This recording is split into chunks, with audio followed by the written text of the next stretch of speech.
Hi everyone, Attorney Rachel Gretzner here with another Family Law Friday. This is a very special week because this week we have special guest Kelsey Howell here with us. Kelsey is from Atlas Counseling and Psychotherapy here in Kalamazoo. She is a licensed professional counselor. She is a certified advanced alcohol and drug counselor, and she is trained in parenting coordination.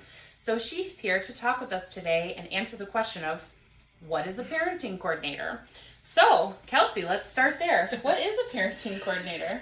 Well, essentially, a parenting coordinator is an individual that assists parents in making the best decision for their children when they simply can't agree. That's kind of the shortest definition of that. But settling disputes essentially in a non-adversarial environment. That's great. So, why would someone need a parenting coordinator? So, a lot of times in high conflict divorces, essentially that's going to be when a parenting coordinator is going to be ordered by the court.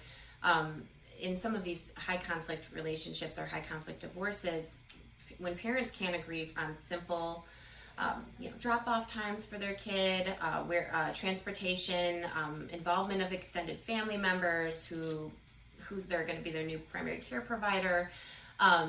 You see there's a whole range of these disputes that happen to pop up, and instead of spending thousands of dollars in litigation or waiting for the court to decide something that may take months and months and, as you said, sometimes a year. Right.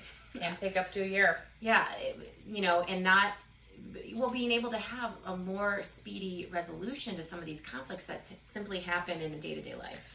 So what kinds of conflicts, like what issues would be appropriate for a parenting coordinator to address? Well, like I mentioned before, it can be as simple as, agreeing to drop off the child at 4 p.m.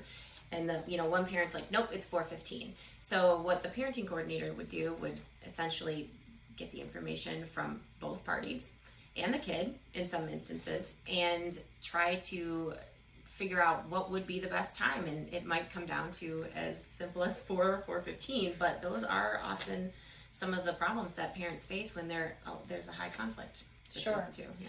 So you said that you might speak to the kids, so the kids would actually be interviewed by the parenting coordinator. Yes, so the intake process is pretty extensive because it's very important that both parties are heard, and that the kids are heard, because it's the kids that we're here for. It's, we're trying to do the things in the best interest of the children with every decision. So helping the parents really start to evaluate, their emotional regulation, to put that stuff on the back burner and be able to really look at what is best for the kid in this scenario, because sometimes that's just not achievable on their own.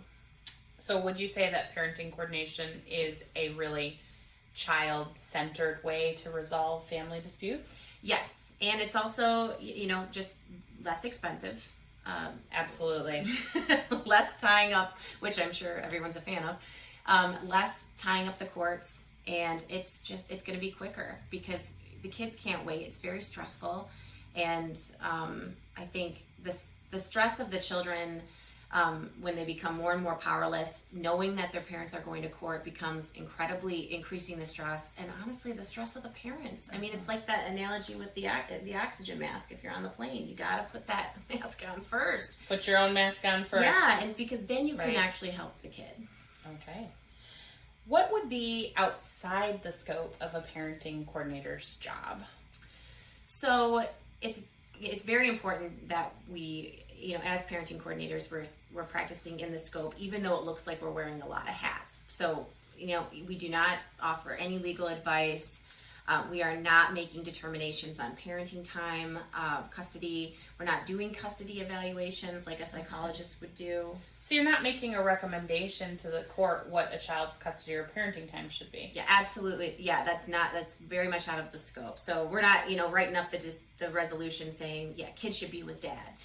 That's kids. We're always advocating for both parents to be involved. That's kind of the point.